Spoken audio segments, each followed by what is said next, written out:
Desde sua posse em janeiro de 2025, o presidente Donald Trump tem tomado atitudes polêmicas em relação a medidas protecionistas a produtos estrangeiros e criando altas taxas de importação. Como resposta, alguns países têm respondido com novas medidas, taxando e substituindo produtos americanos.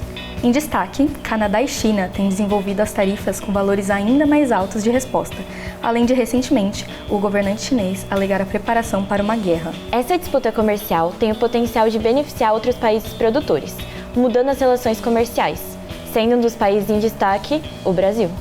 Para nos ajudar a entender as taxações e disputas econômicas, convidamos para o programa de hoje ele, professor de Relações Internacionais e Administração na SPM, doutor em Engenharia de Transportes pela Poli-USP. Bem-vindo, professor Antônio Bonassa. Muito obrigado pelo convite. É um prazer estar aqui com vocês. É um prazer te receber. Eu sou a Luna Lima e estamos começando mais um Linkados na Área, um programa de entrevistas feito por nós, alunos de jornalismo da SPM São Paulo. E eu sou a Júlia Psatelli. Agora roda a vinheta que daqui a pouco estamos de volta.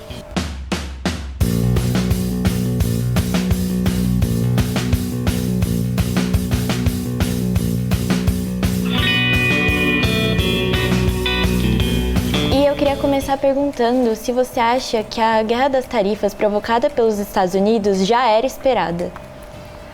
A gente não pode dizer que as guerras das tarifas não eram esperadas, porque durante a campanha o próprio Trump tinha prometido fazer os Estados Unidos grande de novo e trazer empregos de volta.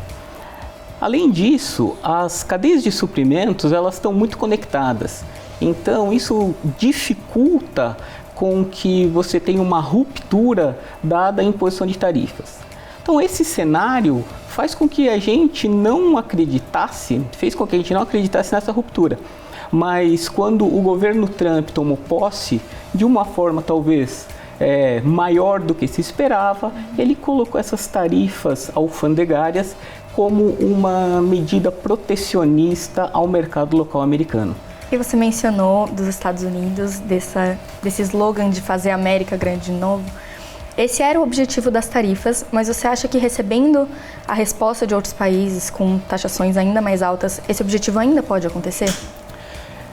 Historicamente, todas as vezes que os países aumentaram tarifas, isso foi um malefício para eles mesmos.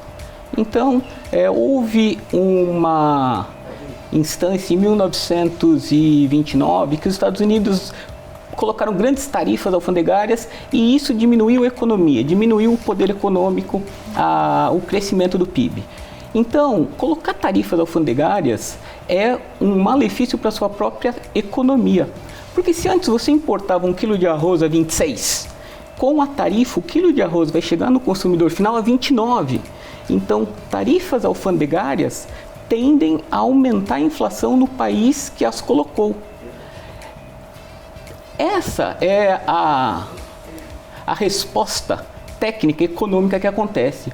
Mas os governos, assim como aconteceu no Brexit, que eles saíram do Reino Unido, saíram do mercado comum europeu e colocaram tarifas, e assim como está acontecendo com os Estados Unidos, a forma de vender tarifas tem um apelo muito grande para o eleitorado, que é: eu vou salvar empregos, eu vou trazer empresas de volta. Mas este movimento acaba não acontecendo, porque trazer empresas e salvar empregos não é tão trivial assim. Professor, puxando um pouco o gancho do que a Luna perguntou e que o senhor falou sobre a economia, né, dos Estados Unidos, eles estarem meio que rompendo com essa economia, eu queria perguntar se você acha que essas medidas protecionistas estão impactando nos acordos bilaterais comerciais, tipo como do México e do Reino Unido. Então, vou dar um exemplo para você, tá? Uhum. Quando um americano vai beber uma latinha de cerveja, parte da latinha foi feita no Canadá, parte da latinha foi feita nos Estados Unidos e as partes foram movimentadas entre os países para virar uma latinha de cerveja. Então, quando você coloca uma barreira comercial, você acaba restringindo entradas nos Estados Unidos e na retaliação canadense restringindo entradas no Canadá. E isso faz com que todo o preço da cadeia de suprimentos suba. Então, Quando a gente coloca acordos comerciais, acordos bilaterais ou multilaterais, eles têm como objetivo reduzir a tarifa de importação, facilitar o comércio internacional, porque isso melhora o bem-estar da população.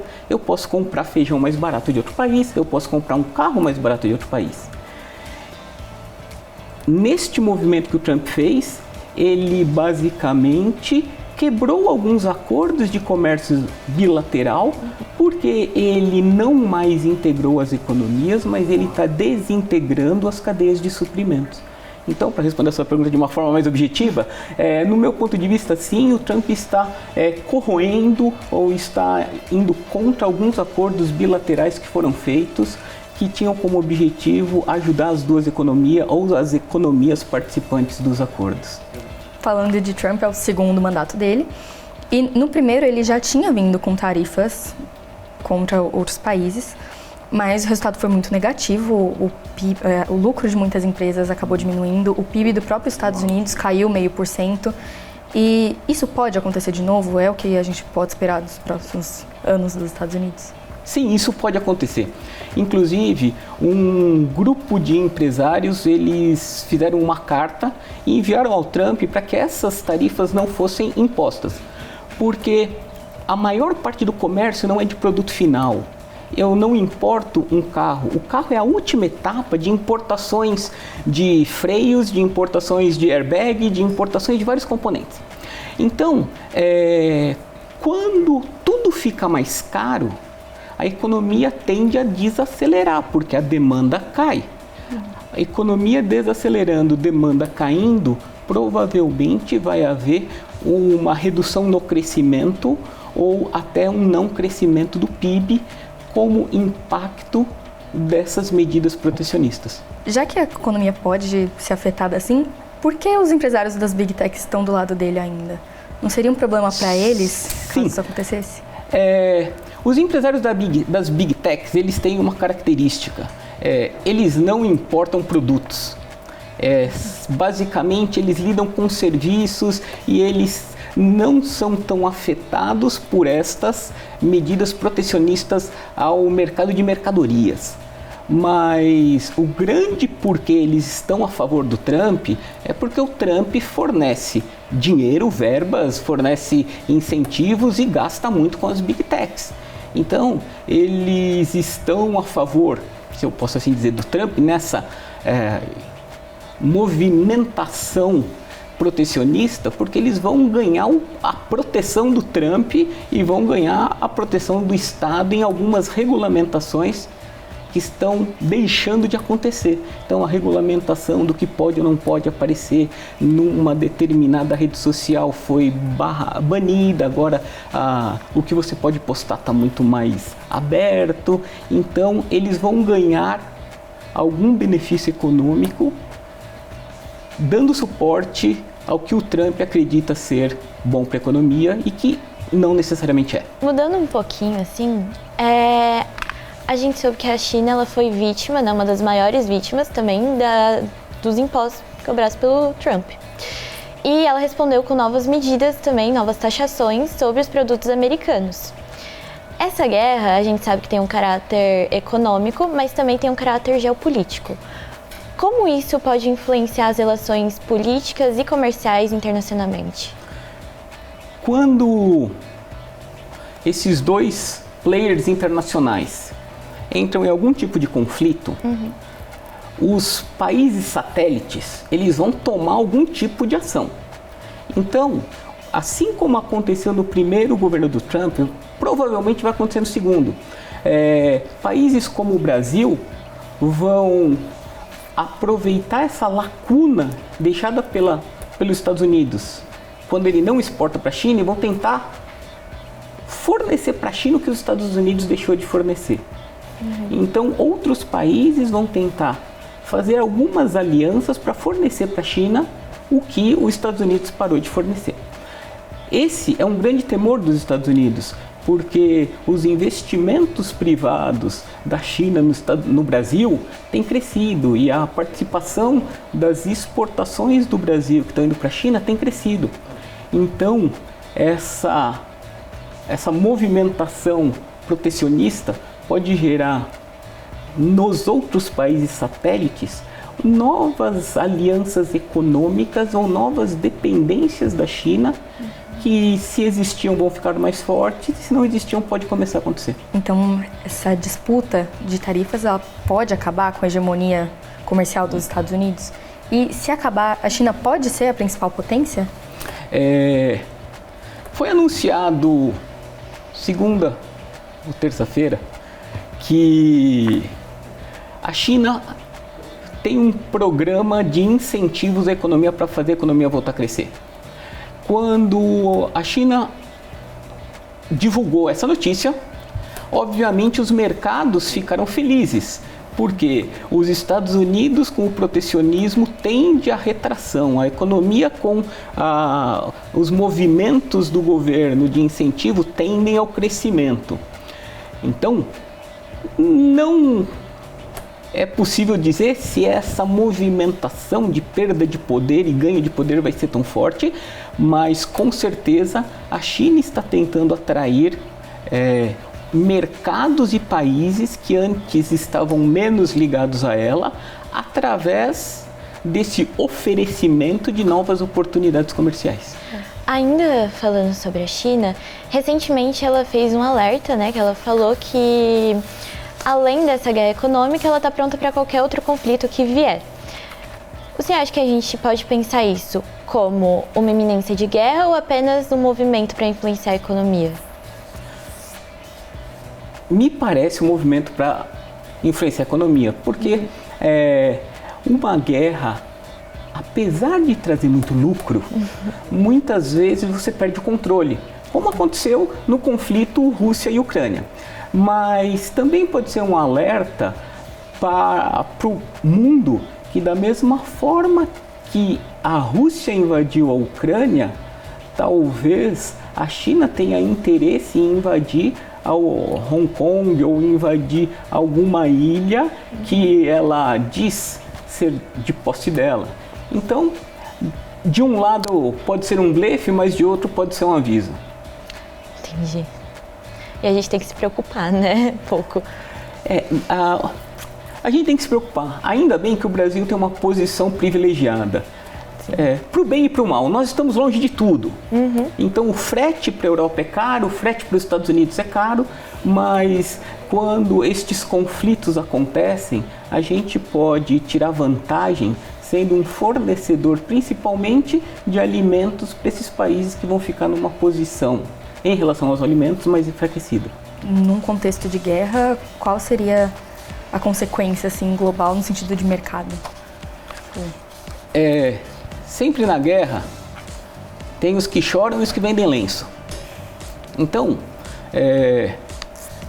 enquanto a indústria armamentista, a indústria bélica vai crescer, a indústria alimentícia ela vai sofrer. Então, os países que não tiverem guerra vão se dar bem, por conta do fornecimento de alimentos.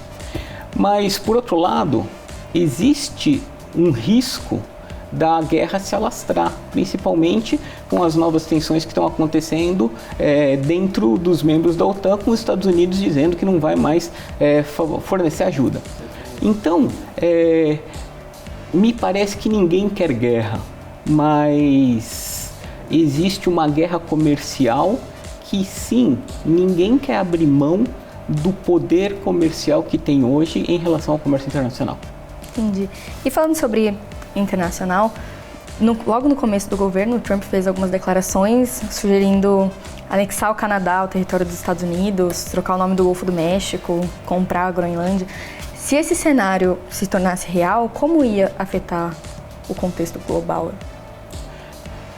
Eu acho que com a perda do poder de negociação da ONU, isso ia ser um problema que é difícil prever, porque existem possibilidades, como por exemplo, uma retaliação e até um ataque da Europa.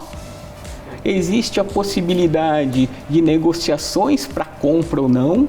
Existem possibilidades que a gente não consegue prever. Então, no meu ponto de vista, é algo tão fora do contexto que é até difícil a gente imaginar o que pode acontecer. Você acha que a chance disso acontecer existe mesmo? Ou foi só declarações polêmicas? No meu ponto de vista, declarações polêmicas, mas a partir do momento em que você tem uma falta de linha de raciocínio num determinado governante, pode ser que de algum dia para outro ele tenha algum porquê em realmente tomar essa decisão. E no caso da Groenlândia é porque a Groenlândia é muito rica em terras raras e terras raras são fonte dos principais metais para desenvolvimento tecnológico. E para finalizar nossa entrevista, professor, eu queria perguntar quais são as expectativas, tanto para o cenário mundial, quanto principalmente, né, para o Brasil. O cenário para o Brasil, ele parece positivo, porque alguns mercados podem se abrir. E como o Brasil tem um histórico muito bom de negociações bilaterais, talvez ele não perca tanto com os Estados Unidos e ganhe um pouco com a China. Então, é uma boa previsão deste conflito de barreiras comerciais. Mas o Brasil precisa estar preparado para pegar essa oportunidade e transformar em algo positivo. E não necessariamente a gente está preparado, dado a nossa política econômica, que precisa ser melhorada, reduzir o déficit fiscal, controlar a taxa de juros, para que a gente possa efetivamente ter capacidade de tomar esta chance que está acontecendo com essa disputa comercial. Felizmente, nosso programa está chegando ao fim, mas eu não podia deixar de te agradecer, professor. Obrigada por ter vindo, pela presença e por todos os ensinamentos que o senhor acabou de falar. Obrigada. Muito obrigado pelo convite, é um prazer estar com vocês. Obrigada. Também queria agradecer toda a equipe do Linkados. Se você quiser ver outros programas do Linkados na área, é só entrar no site do Portal de Jornalismo da SPM São Paulo, www.jornalismosp.spm.edu.br. Obrigada!